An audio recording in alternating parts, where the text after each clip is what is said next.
Salut à toi et bienvenue sur ce tout premier manga versus animé. Comme son nom l'indique, vous vous en doutez, on va s'amuser à opposer ou plutôt comparer la version anime et papier de certaines œuvres. De temps en temps sur la chaîne, vous verrez pop ce type de vidéos dans lesquelles je sélectionnerai certaines œuvres qui me semblent intéressantes à aborder, que ce soit au travers de l'animation, la mise en scène, la musique ou je ne sais quoi d'autre, et je répondrai à la question suivante, faut-il se lancer dans l'aventure papier ou animé? Et en plus, ça me permet de vous faire découvrir de nouvelles œuvres. Bon là, on est d'accord, je pense que ça va pas être le cas pour la première œuvre qu'on va aborder, mais peut-être pour la deuxième.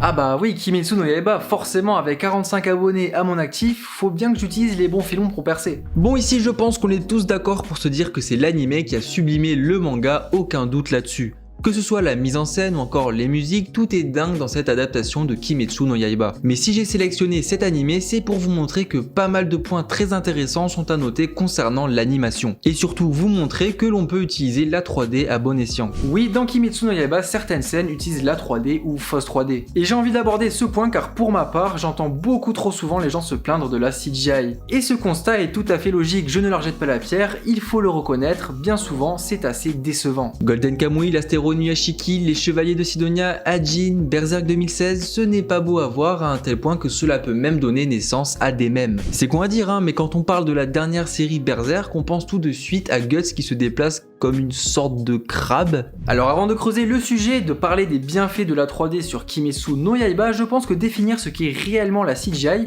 que l'on peut discerner sur des multitudes de séries qui sortent chaque année et à laquelle on s'y habitue ou pas, est un bon point de départ. La majeure partie de nos animés favoris sont intégralement réalisés à partir de successions de dessins 2D. Il s'agit là d'un travail colossal mais aussi chronophage. Mais on n'a rien sans rien, il faut le dire, ce genre de scène, ça pète la classe. La CGI quant à elle va générer les images via un ordinateur et vous l'aurez compris va nous permettre de gagner énormément de temps. Et le temps c'est de l'argent, mais à quel prix? Le contraste entre les personnages 3D et les décors en 2D ou encore le manque de détails et l'aspect assez lisse des éléments en CGI sont les raisons pour lesquelles oui, parfois on met fin à notre visionnage ou l'on se tourne vers la version papier. Le problème principal dans tout ça, c'est l'intégration de la CGI avec les autres éléments, comme les décors par exemple. Le tout est de rendre les plans crédibles, et pour le moment on est encore assez souvent loin du résultat escompté. No, God!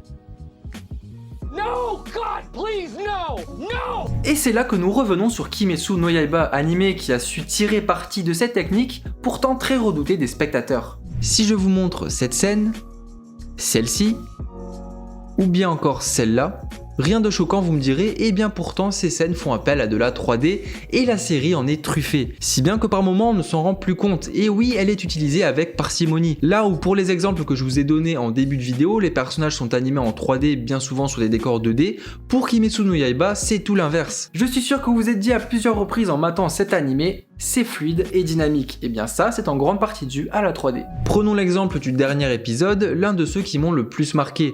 Tout est en 3D à l'exception des personnages. Il suffit juste de poser une caméra et on peut se balader librement dans l'espace sans contrainte.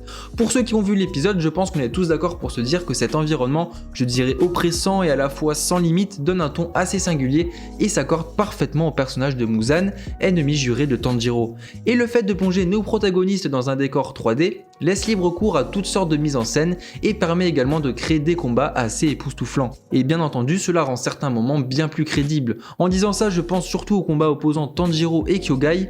Ici encore une fois, on ressent vraiment l'impact de l'environnement sur Tanjiro. La salle tourne réellement sur elle-même. Les animateurs 2D se sont ensuite attelés en second temps à l'animation du personnage. Mais ce n'est pas tout, l'une des particularités du manga d'origine, qui lui donne d'ailleurs une touche très personnelle, c'est le fait de représenter les techniques des personnages, donc le souffle, à travers un style graphique se rapprochant grandement de ce que l'on peut retrouver dans les estampes japonaises. C'est très graphique. Là où dans d'autres mangas sont utilisées des formes abstraites pour montrer qu'il y a eu un coup de poing ou encore un tranchage à l'épée, dans Demon Slayer, l'attaque est vraiment matérialisée. Et bien encore une fois, la 3D va être d'une grande aide pour représenter le souffle de l'eau de Tanjiro par exemple. On voit bien qu'il ne s'agit pas d'FX 2D et je trouve que cela fonctionne vu qu'il s'agit tout de même d'un élément qui se marie très bien à la 3D. De mon point de vue, Kimetsu no Yaiba c'est garder l'essence même de l'animation japonaise tout en y incorporant des techniques plus modernes permettant d'atteindre des possibilités autrefois difficilement accessibles. Alors oui, j'aime beaucoup la version papier, mais si je devais choisir l'une des deux versions, je vous recommanderais sans hésiter la version animée, car pour moi il s'agit d'une expérience comme il en existe très peu et elle en vaut largement la peine.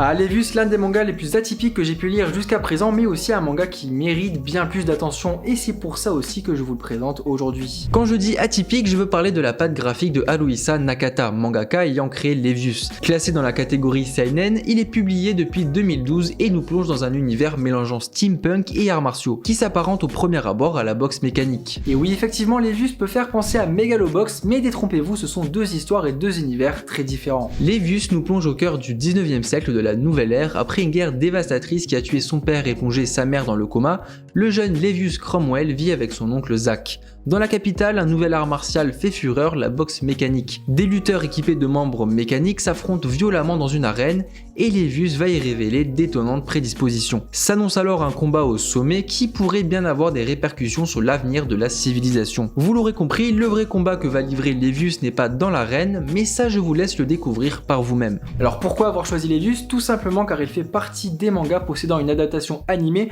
totalement opposée à ce qu'il pourra vous offrir graphiquement sur papier. La trame scénaristique diffère légèrement sur certains points, mais ce n'est pas le sujet que j'ai envie d'aborder aujourd'hui avec Levius, tant sa richesse graphique est importante. Commençons par le manga, essence même de Levius et comment il a été créé à la base. Haruhisa Nakata a voulu faire de Levius un manga ambitieux et vraiment pas comme les autres. Déjà pour commencer, Levius se lit de gauche à droite. Oui, je crois que c'est le seul manga qui se lit de gauche à droite au Japon, dites-moi si je me trompe. Cependant, c'est d'un point de vue graphique que Levius va le plus se démarquer.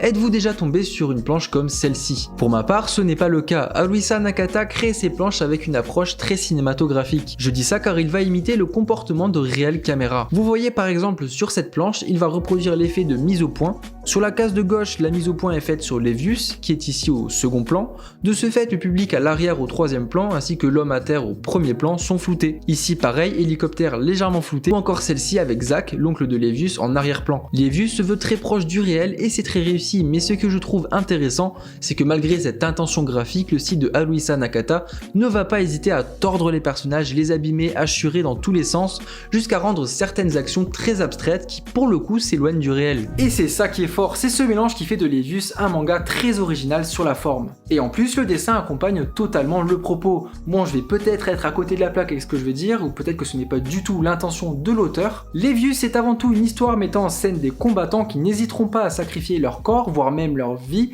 pour devenir plus puissants. Et du coup, voir au travers ce style graphique les personnages se faire déchirer, étirer, assurer dans tous les sens accompagne extrêmement bien le propos. Les différents personnages mettent leur vie en jeu dans chaque combat afin de réaliser leur but. Levius, c'est en partie ça que ça raconte. Le style très à l'arrache appuie bien cette idée-là, en tout cas c'est mon point de vue. Maintenant, voici quelques extraits de l'animé produit par le studio Polygon Pictures. Polygon Pictures. Oh, mais attendez, si on va voir dans leur production, tiens, Ajin 2016. Bon, bah, on va encore avoir affaire à de la CGI. En revanche, ici, je trouve qu'on est tout de même bien loin de Berserk. Cet animé est sorti l'année dernière, si je dis pas de bêtises, et honnêtement, j'ai trouvé la CGI très correcte. Ici, je trouve les textures assez travaillées, on sent qu'ils ont fait leur maximum pour rendre la 3D crédible. Pas mal d'ajouts de rayures impactent sur les pièces mécaniques, les rendent assez réalistes, et on n'a pas l'impression que c'est du toc comme dans certaines productions où on croit vraiment avoir affaire à des jouets. Ce qui aide aussi, ce sont les jeux de lumière que je trouve très bien gérés, ça donne par moments un petit rendu en cel shading pas piqué des hannetons. J'irais même jusqu'à dire que pour certaines raisons, je comprends pourquoi elles ont fait le choix d'utiliser de la CGI pour Levius. Je m'explique, avec la CGI, il est devenu maintenant plus simple de réaliser des animations complexes. Comme je l'ai dit tout à l'heure, Levius va mettre en scène de nombreux personnages ayant subi des transformations corporelles. De ce fait, durant les combats, on a énormément d'éléments qui sont régis par cette mécanique, un piston qui va bouger, de la vapeur qui va être expulsée, des étincelles au moment des chocs, des matériaux qui vont se tordre, se dilater, etc. etc. Et tout ça est bien plus facile à animer via la CGI, vous l'avez sans doute déjà remarqué, hein, mais on a beaucoup d'animés de mecha ou des animés avec beaucoup de véhicules qui utilisent énormément la CGI. Et mine de rien, même si Levius est un manga qui a eu un minimum de succès, beaucoup de moyens auraient été mis en jeu pour un animé 2D qui n'aurait pas forcément eu l'audience escomptée. Levius, c'est énormément de combats, donc énormément de chorégraphie de combats animés en 2D avec des FX de tous les côtés, et honnêtement pour être un minimum au niveau du manga, il aurait fallu faire appel à des animateurs de talent, donc assez coûteux. Pour vous donner un ordre d'idée, l'épisode opposant Sasuke et Naruto dans la vallée de la faim est plus coûteux que 10 épisodes où ça va juste blablater. Bon, je dis 10 épisodes, mais j'en sais rien, c'est juste pour que vous compreniez l'idée. Alors pour conclure avec l'animé, honnêtement j'ai pris du plaisir à le regarder. Certes, à certains moments je suis resté un peu sur ma faim, mais à contrario, certaines scènes clés retranscrites dans l'animé m'ont fait vibrer, donc c'est tout de même un pari plutôt réussi. En revanche, il est évident, pour les raisons citées tout tout à l'heure que le manga est bien plus pertinent, mais l'anime est tout de même un petit bonus à prendre, surtout si vous êtes un fan du manga. Et bien voilà, ce premier versus arrive à son terme, n'hésitez pas à me faire part de vos retours dans les commentaires, laissez un petit like, partagez la vidéo autour de vous si elle vous a plu. Quant à moi, je vous souhaite de bonnes fêtes, je crois que je l'ai déjà dit dans le weekly, mais c'est pas grave, portez-vous bien et on se retrouve la semaine prochaine pour un weekly. Allez, tchuss!